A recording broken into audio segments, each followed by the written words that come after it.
Nerf Rival, competing teams red and blue.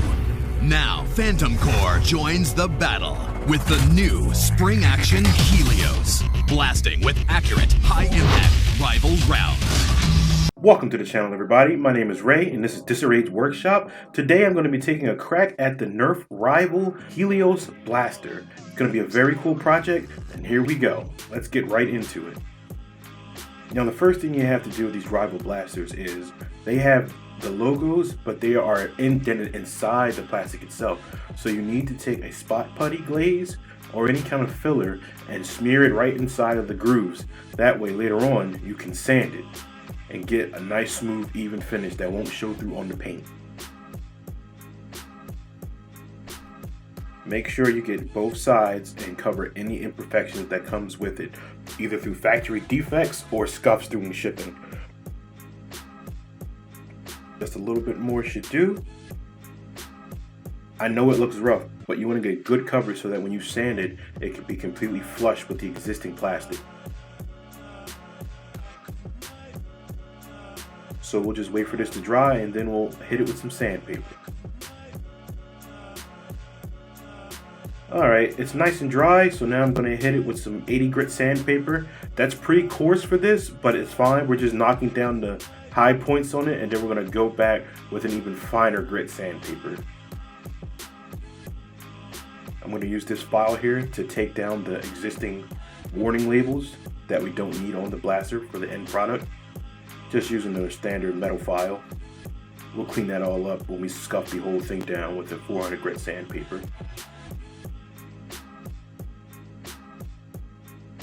Alright, now that that's completely sanded down, we're going to sand the entire blaster with 400 grit sandpaper. This is a pretty fine grit sandpaper, so it'll knock down the harsh swirl marks from the aggressive sandpaper while also lightly scuffing up the paint so it can adhere better with the paint we're going to put on. Just make sure you get a good even coverage. I'm primarily focusing on the blue because that's where I want the paint to stick the most.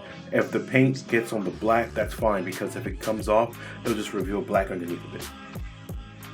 Alright, little movie magic, and boom! The entire blaster is nice and scuffed up and ready for some paint. That's looking really good there too. Nice and flat and even. Now to choose some paint. Let's see, I think I will go for my base coat a vinyl spray paint. This adheres very well to the Nerf plastic. And let's see, what do we got? Oh, there we go, and this is black paint. Before painting your blaster, make sure you wipe it down with some isopropyl alcohol. This will get rid of all the dust and glaze putty from when we filled in the Rival logos. And the good thing about alcohol is that it evaporates very quickly.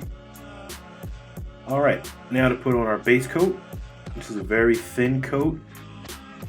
I'm just going to cover the whole blaster. Normally, I would disassemble a blaster, but I saw what the internals of this look like, and I have no confidence in myself to be able to put this back together in working order. And I actually like the blaster a lot and want to keep it functional. But that's usually what you have to think about when you're going to paint a blaster, because you can just gut the internals entirely and actually put weight inside of it if you want it to just be a prop. But if you want it to remain functional, you should really do your research on how it operates and what it looks like when you open it. Alright, now that the base coat is done, I'm going to put this gunmetal Rust-Oleum paint. It looks really good on here and it gives a nice shine to it. And it's just a really nice shade of gray. And if you didn't know how to spray paint, you do 50-50 coats overlapping as you go, side to side. You start on one end and go to the other. Don't stop in the middle. And that's looking pretty good.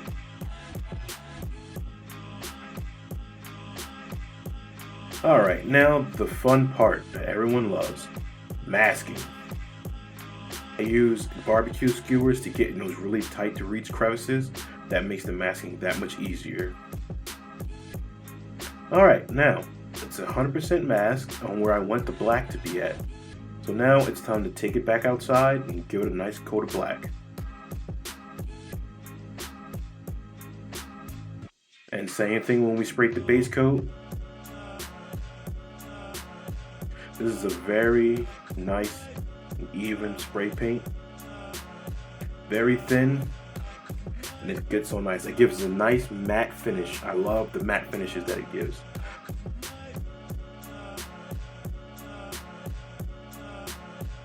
And that is looking very nice. So now at this point, we're going to take it outside and throw a nice coat of clear on it.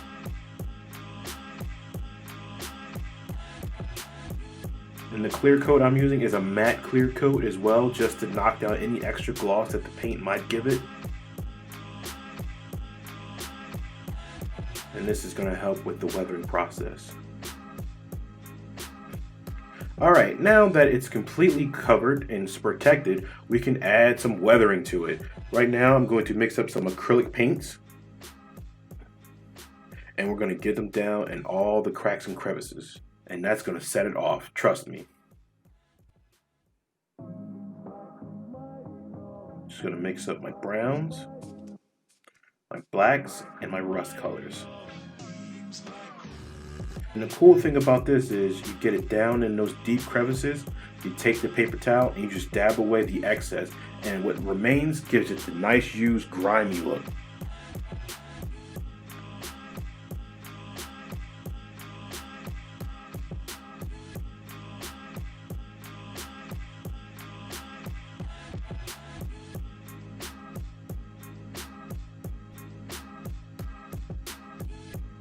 Yep.